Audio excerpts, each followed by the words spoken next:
Undeclared wars are commonplace. Les guerres non déclarées sont devenues courantes. Tragiquement, notre gouvernement mène des guerres préventives, autrement dit, des guerres d'agression, sans que le peuple américain ne s'en plaigne. C'est triste à dire, mais nous nous sommes habitués à vivre avec l'usage illégitime de la force par l'État. Pour construire une société vraiment libre, il faut comprendre cette question de l'initiation de la force et la rejeter.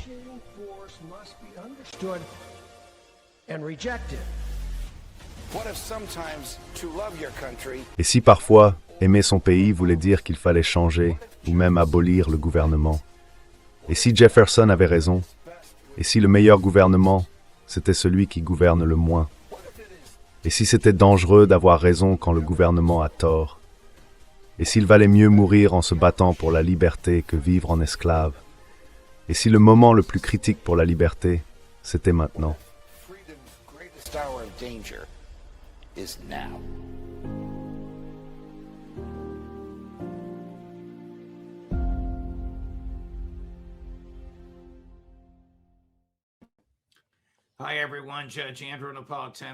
Bonjour à tous, le juge Andrew Napolitano pour Judging Freedom. Aujourd'hui, nous sommes le lundi 20 juillet 2026. Je suis ravi d'être de retour devant cette caméra et c'est un vrai plaisir de vous savoir avec nous. Je suis particulièrement heureux d'avoir aujourd'hui, pour conclure l'émission, mon cher ami Max Blumenthal. Il a beaucoup d'informations à nous partager sur ce qu'il a vécu, ce qu'il a vu, ce qu'il a observé en Iran, et aussi sur ce qui lui est arrivé quand il a tenté de rentrer aux États-Unis. Merci beaucoup, Max, d'avoir pris le temps d'être avec nous. D'après ce que tu as pu constater, à quel point le peuple iranien te semble-t-il déterminé à soutenir son gouvernement face à ce qu'il considère comme une guerre américaine illégale?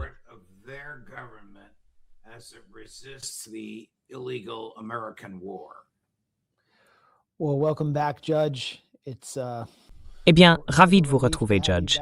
C'est un vrai soulagement de vous avoir de nouveau parmi nous. Votre émission m'aide à garder les idées claires, à rester informé et, d'une certaine façon, elle donne un peu de structure à ma semaine, puisque je ne veux jamais la manquer. J'ai beaucoup appris pendant ce voyage, des choses que je n'aurais pas pu comprendre si je n'y étais pas allé auparavant. Et c'est surtout l'atmosphère, à bien des égards, que j'ai pu ressentir sur place, qui m'a aidé à comprendre, pour répondre directement à votre question, une grande partie du peuple iranien, ce segment de la société qui soutient la République islamique. Ce groupe a grandi. Il est aujourd'hui bien plus large et plus uni qu'avant, que ces guerres ne soient imposées à l'Iran. Et ces gens vont au-delà de leur gouvernement. Ils veulent aller plus loin que ce que leur gouvernement a fait dans sa réponse. C'est l'un des points essentiels que je retiens. Je m'attendais à voir des foules immenses.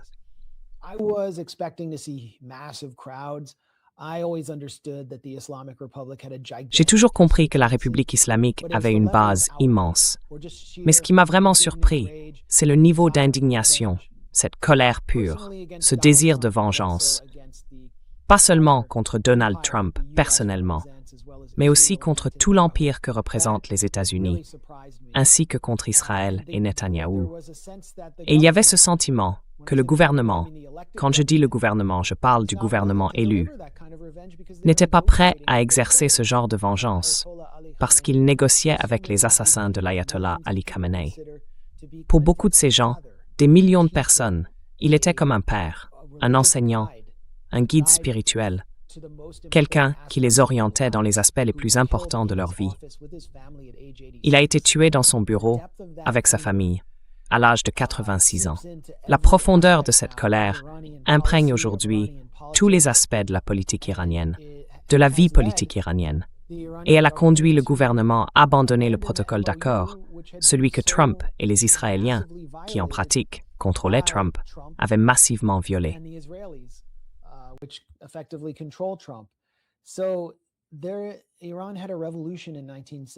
Alors, l'Iran a connu une révolution en 1979, et je pense que, d'une certaine manière, ce qu'on voit aujourd'hui ressemble à une seconde révolution. Les responsables qui veulent rester importants dans la vie iranienne doivent écouter cela, et ils me l'ont dit clairement. Par exemple, le maire de Téhéran, Ali Reza Zakhani, que j'ai interviewé, celui qui a présidé la grande cérémonie funéraire à Téhéran, m'a expliqué que le désir sacré du peuple iranien de se venger après les abus qu'il a subis devait être respecté et que la révolution devait être entendue. Mais il a pris ses distances quand je lui ai demandé ce qu'il pensait des panneaux accrochés sur les ponts de Téhéran ou des pancartes brandies par des manifestants appelant à tuer Trump, et si cela traduisait un changement dans la politique officielle.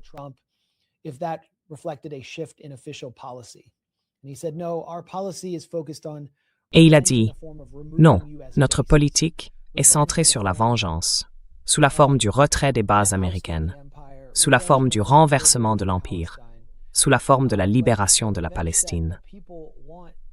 Mais la vengeance que le peuple réclame ne peut être ni contrée, ni critiquée, par aucun responsable qui veut rester pertinent. Et ça veut dire qu'il sera d'autant plus difficile de mener des négociations avec un gouvernement qui a violé, abusé et exploité les négociations comme un théâtre pour des attaques surprises et des assassinats. C'est ce que j'ai surtout retenu de ce voyage. Je pense qu'au cours de la semaine où j'étais en Iran, le pays était de nouveau au bord de la guerre avec les États-Unis, prêt à frapper.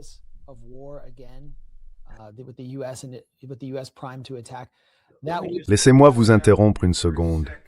Vous étiez présent aux funérailles de l'ayatollah? C'est justement pour ça que j'y suis allé. Ce que je veux dire, c'est que, oui, j'en ai été témoin. On m'a accusé, par des relais israéliens, d'y avoir participé. Mais j'y étais en tant que journaliste. J'étais dans la Mosala, la grande mosquée, le premier jour, pour interviewer le professeur Mohammad Marandi. Donc tout le monde peut voir mon parcours là-bas et ce que j'ai rapporté.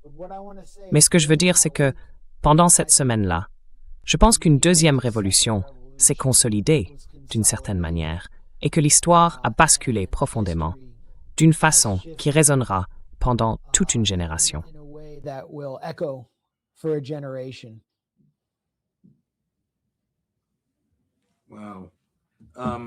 Waouh! Qu'est-ce que Mohammad Marandi t'a dit? Il vient souvent dans notre émission aussi. Est-ce qu'il est d'accord avec toi sur cette idée d'une sorte de seconde révolution qui pousserait le gouvernement à adopter une position plus dure?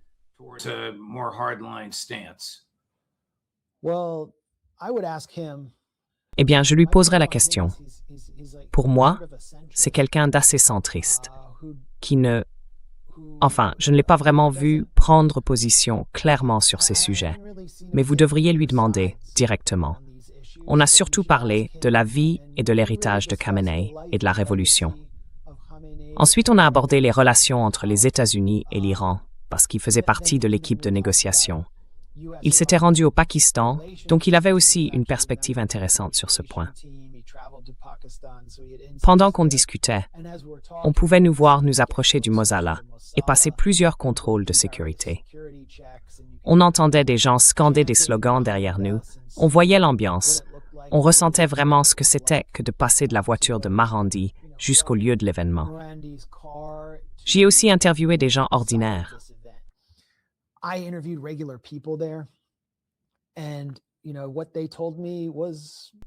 Et ce qu'ils m'ont dit était à la fois très simple et très frappant. Un homme âgé m'a dit « Nous voulons juste montrer à Trump et aux États-Unis que nous nous battrons pour notre pays, pour notre souveraineté, et que nous ne nous laisserons pas intimider. » C'était simplement un vieil homme de la classe ouvrière. Il n'a rien dit de religieux, rien qui puisse paraître fanatique. C'était juste du nationalisme, à la base. Puis une femme que j'ai rencontrée, venue du Canada, m'a expliqué qu'elle était revenue d'Iran après avoir quitté le Canada, parce qu'elle était écœurée de voir le gouvernement canadien envoyer des armes pour massacrer des gens, y compris des enfants, au Yémen. Plus tard dans la soirée, je suis allé à un rassemblement patriotique sur la place Tajrish, dans un quartier plus aisé de Téhéran, où vivent beaucoup de membres de l'opposition.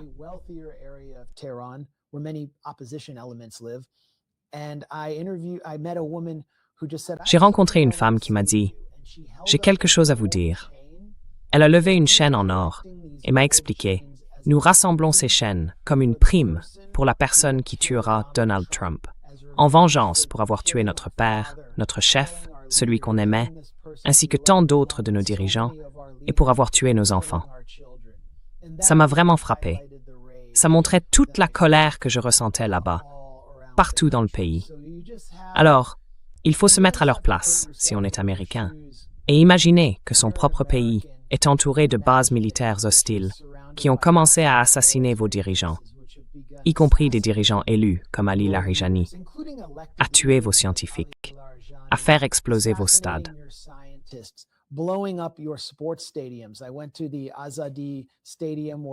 Je suis allé au stade Azadi, où j'ai vu le complexe de volleyball et de lutte, là où se tenaient autrefois des compétitions internationales, complètement réduits en ruines. Ils ont fait exploser des sites religieux, y compris une synagogue juive que j'ai visitée, la synagogue Rafina, détruite par Israël. Ils ont aussi fait sauter des hôpitaux. Je suis allé à l'hôpital Gandhi, où la clinique de fécondation in vitro et l'unité de soins intensifs avaient été totalement anéanties. Plus de 500 employés se retrouvaient sans travail, vivant pratiquement de la charité. Et ils ont détruit des quartiers entiers. Je suis allé dans un quartier de l'Est de Téhéran, où 40 personnes ont été massacrées par 8 bombes américaines, dont une famille entière pendant son sommeil.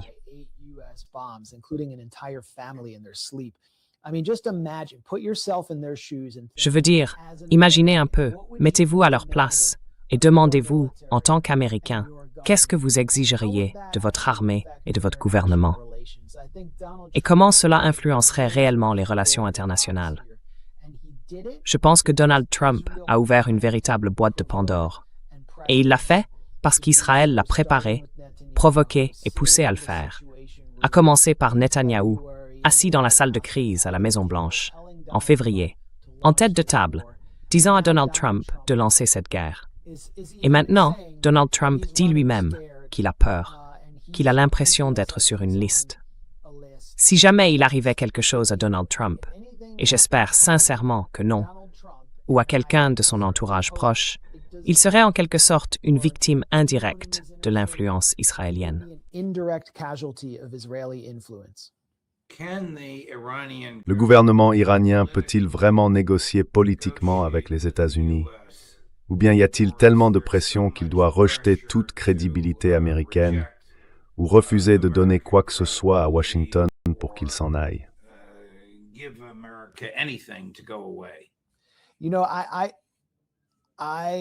Vous savez, je pense qu'il y a peut-être une possibilité pour eux de mener des négociations discrètes, via Oman, autour du détroit d'Ormuz.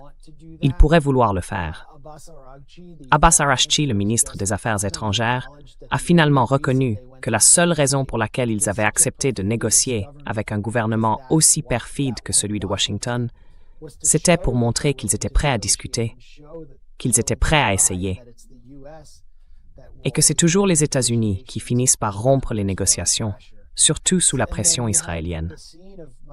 Et puis, il y a eu cette scène où Massoud Pezeshkian, le président, s'est fait crier dessus quand il est allé dans la rue pour les funérailles de Khamenei. Les gens l'ont entouré lui disant de partir. N'importe quel membre de l'équipe de négociation aurait sans doute été traité de la même façon.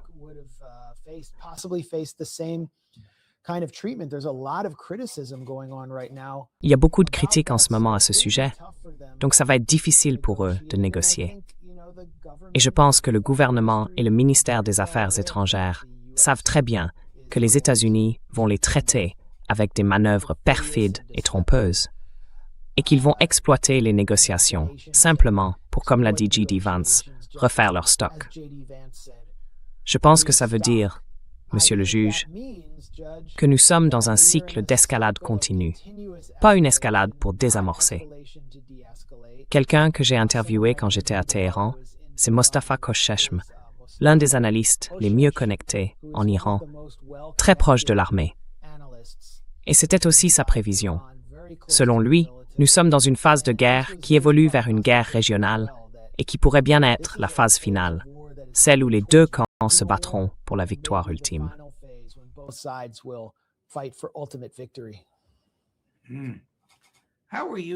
Comment vous avez été traité là-bas? La police vous a arrêté? le gouvernement vous a contrôlé? Est-ce qu'ils ont saisi vos appareils électroniques?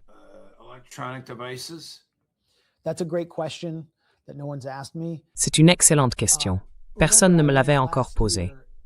Souvenez-vous, j'y suis allé l'an dernier, en mai 2025, et j'ai pu, en gros, aller où je voulais. Je suis allé à Ispahan en taxi. J'ai simplement passé du temps là-bas, librement dans la ville. C'était un mois avant la guerre des 12 jours. Cette guerre a commencé quand des cellules du Mossad, à l'intérieur de l'Iran, ont lancé des attaques de drones et des attentats à la voiture piégée depuis le pays même, ainsi que des assassinats. Depuis, la sécurité intérieure de l'Iran est profondément perturbée. Ensuite, il y a eu les émeutes en janvier. J'ai pu faire un peu de reportage sur place à ce moment-là. Aujourd'hui, c'est très clair pour moi.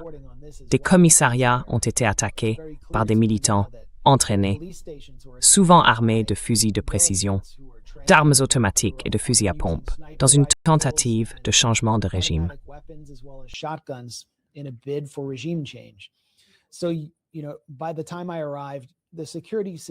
Quand je suis arrivé, la situation sécuritaire était différente.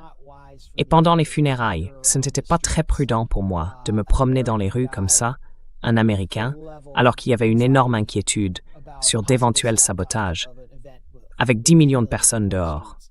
Donc vous voyez, je devais faire attention. Quand je sortais, c'était forcément avec mon... Enfin, j'avais un visa de presse. Et grâce à ce visa, j'avais une carte qui me permettait de passer les contrôles de sécurité et de travailler à l'intérieur de l'événement. J'avais aussi un fixeur. En Iran, il faut avoir un guide. Mon fixeur m'aidait à traduire. Et je devais simplement prendre certaines précautions pour ne pas me mettre en danger sur le plan sécuritaire et aussi pour éviter tout risque venant de ces éléments d'opposition qui menaient des actions de sabotage à l'intérieur du pays.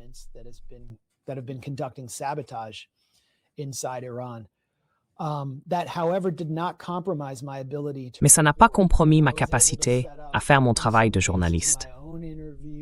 J'ai pu organiser, dans certains cas, mes propres entretiens ou passer par un fixeur en disant « Je veux interviewer tel responsable ». J'ai pu me rendre sur tous les sites liés à ces crimes de guerre américains et faire des reportages sur place. Par exemple, quand je suis allé dans ce quartier de l'Est de Téhéran, qui avait été complètement détruit, j'ai simplement abordé des habitants que j'ai trouvés dans la rue et je les ai interrogés sur ce qu'ils avaient vu.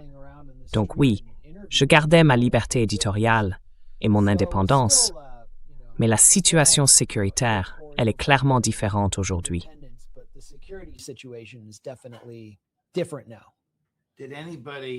Est-ce que quelqu'un du gouvernement, à un moment ou à un autre, pendant que vous étiez là-bas ou au moment de votre départ pour rentrer aux États-Unis, a examiné le contenu de vos notes ou de vos appareils électroniques?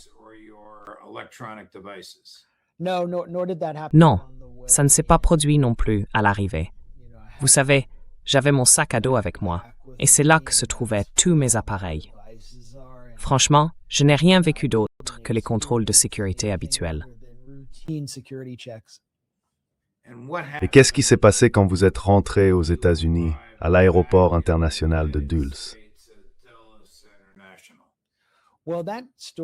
Eh bien, cette histoire, et je ne veux pas la rendre trop longue parce que je sais que notre temps est limité, commence quand je suis arrivé en Iran. C'est là que des intermédiaires israéliens ont commencé à me mettre une cible dans le dos.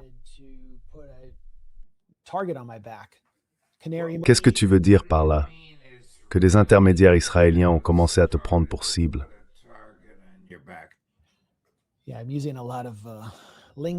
Oui, j'utilise pas mal de jargon, je suppose. Canary Mission, c'est un groupe créé en 2015 pour détruire la vie d'étudiants américains, en les doxant et en leur causant du tort sur le plan professionnel à cause de leur engagement en faveur de la Palestine. Le groupe a toujours été anonyme. Personne ne savait qui était derrière. Depuis, on a découvert son origine. Il est basé à Jérusalem, dans une organisation à but non lucratif, appelée Megamot Shalom, qui fonctionne, je dirais, comme une sorte de bras de la propagande et du renseignement israélien. Ils ont commencé par me cibler, en affirmant que j'étais une sorte d'extrémiste venu, selon leurs mots, honorer Khamenei. Ce n'était pas le cas. J'étais là pour faire mon travail de journaliste.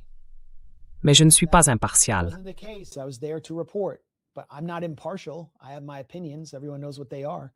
J'ai mes opinions, tout le monde les connaît. Mais là, ce n'était pas le sujet. J'étais là pour faire mon travail, pour rapporter les faits. C'est tout ce que j'ai fait. Ensuite, il y a Laura Loomer, ancienne journaliste. Beaucoup la rejettent parce qu'elle agit de façon complètement déséquilibrée, voire folle. Mais en réalité, c'est une figure influente dans le cercle rapproché de Trump. Elle a réussi à faire renvoyer des hauts responsables, y compris Nate Swanson, le principal expert sur l'Iran, qui avait averti que le détroit d'Ormuz serait fermé si les États-Unis lançaient une guerre. Eh bien, elle s'en est prise à moi. Elle a appelé à mon arrestation à mon retour de vol, a déclaré que Marco Rubio devait me retirer mon passeport, que ma maison devait être perquisitionnée sur ordre de Kash Patel à 5 heures du matin, et même que je devais être tué.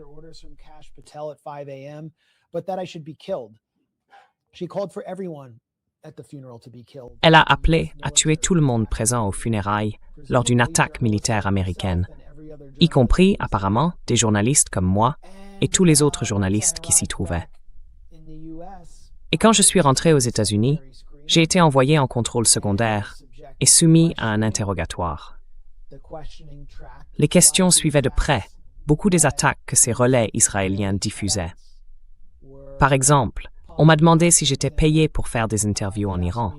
Franchement, pourquoi j'irais aussi loin, à 20 heures de vol, juste pour être payé, alors que je peux simplement monétiser tout notre contenu sans jamais quitter mon studio, comme tant d'autres créateurs et influenceurs.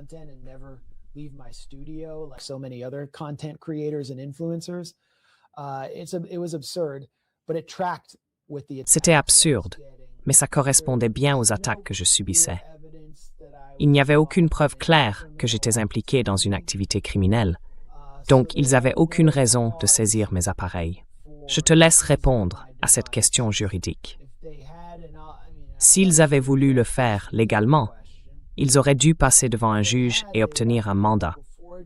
Mais ce qu'ils ont fait, c'est une saisie sans mandat, en déclarant que je n'avais aucun droit constitutionnel dans cette zone grise de l'aéroport, cette zone grise juridique. Et ensuite, ils ont exigé que je leur remette mon téléphone ou mes téléphones. Ce qui est intéressant, c'est qu'ils n'ont pas demandé mon ordinateur portable, ni l'appareil photo numérique que j'avais. Franchement, si tu cherches vraiment une activité criminelle, tu ne voudrais pas examiner tous mes appareils.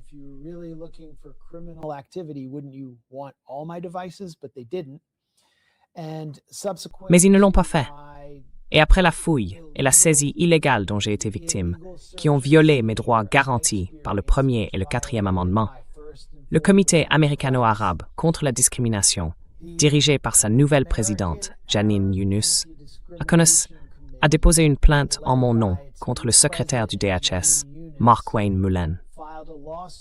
Il demandait la restitution de mes appareils et la reconnaissance de mes droits constitutionnels. Peu de temps après le dépôt de cette plainte, j'ai reçu un appel des services des douanes et de la protection des frontières, m'invitant à venir récupérer mes appareils. Et je pense qu'il y a là un lien évident. Je ne crois pas qu'ils voulaient se présenter devant un juge. Je ne crois pas non plus qu'ils aient apprécié l'attention des médias. Mais une dernière chose, notre affaire est loin d'être close. Exactement. C'est justement ce que j'allais vous dire. Vous avez encore une affaire. Oui, en fait, on veut récupérer les copies de mon téléphone qui ont été prises. On veut toutes les données qui ont été extraites. On veut aussi connaître les sources et les méthodes qu'ils ont essayé d'obtenir à partir de mon téléphone. On veut tout récupérer. C'est une violation de mes droits et une violation des droits de tout journaliste.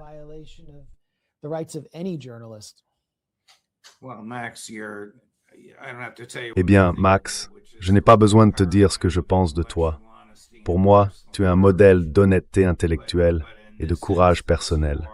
Mais dans ce cas précis, tu es la victime d'un gouvernement qui se moque de la Constitution, en particulier du premier amendement, qui garantit ta liberté d'expression, et du quatrième, qui t'assure de ne pas être soumis à des fouilles ou des saisies sans mandat. J'aimerais beaucoup que tu nous racontes comment cette procédure s'est déroulée et ce que tu en as appris. Comment ils ont décidé de t'arrêter, pourquoi ils ont pris cette décision et comment ils ont choisi les questions à te poser. Combien de temps as-tu été retenu?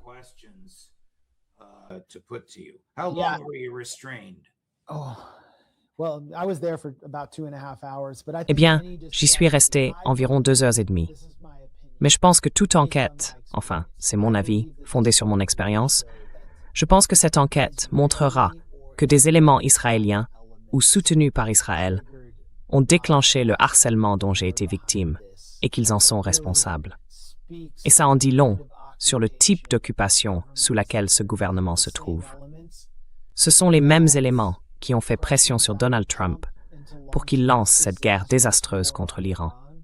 Une guerre qui cause d'énormes dégâts économiques, qui est en train d'échouer, qui ne parviendra pas à rouvrir le détroit d'Ormuz et qui coûte aujourd'hui la vie à des soldats américains.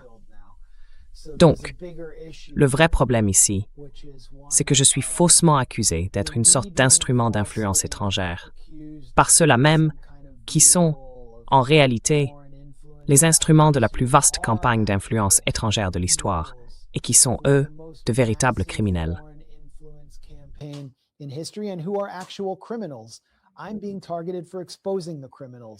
Je suis pris pour cible parce que j'ai dénoncé les criminels.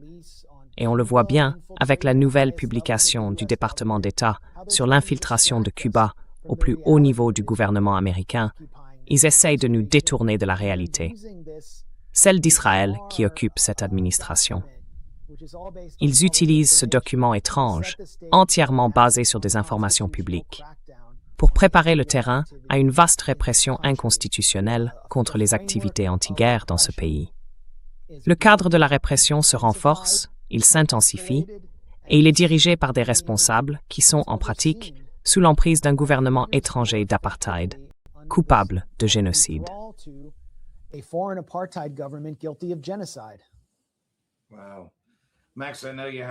Wow. Max, je sais que tu dois filer et que c'était pas ton créneau habituel, mais vraiment, merci beaucoup. Merci d'avoir raconté ce qui t'est arrivé. Merci aussi pour cette prise de conscience à propos de cette deuxième révolution, une révolution des esprits et des cœurs qui se déroule en Iran. Le gouvernement ferait bien d'y prêter attention. On a hâte de te retrouver plus tard cette semaine. Merci, mon ami. Merci beaucoup, monsieur le juge. Heureux de vous revoir. Bien sûr. Merci. Tous mes vœux.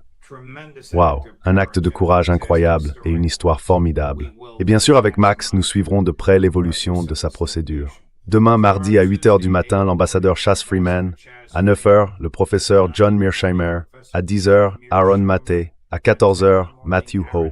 À 15h, la colonelle Karen Kwiatkowski. Le juge Napolitano, très heureux d'être de retour pour juger Freedom. Very happy to be back judging Freedom.